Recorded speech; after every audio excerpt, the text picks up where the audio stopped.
Regular कहते किंतु सेटा हमें खाता पत्र रे सेटा वर्तमान पर्यंत बाहरी ना जहाँ फल कि वर्तमान पर्यंत यही 4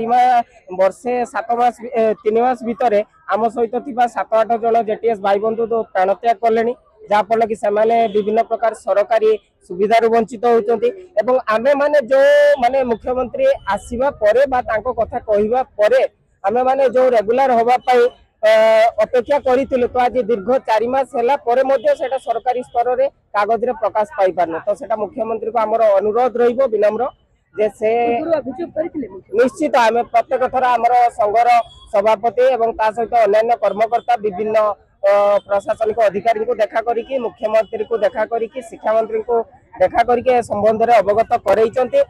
ए संबंध में विधानसभा विभिन्न प्रश्न होती तो से संबंध में केवल उत्तर दि जाए कार्य चालू रही प्रक्रिया चालू रही किंतु से प्रक्रिया आज 4 मास बीतला किंतु तार कौन वर्तमान पर्यंत लेखा प्रकाश पाई पारन से दुखदायक।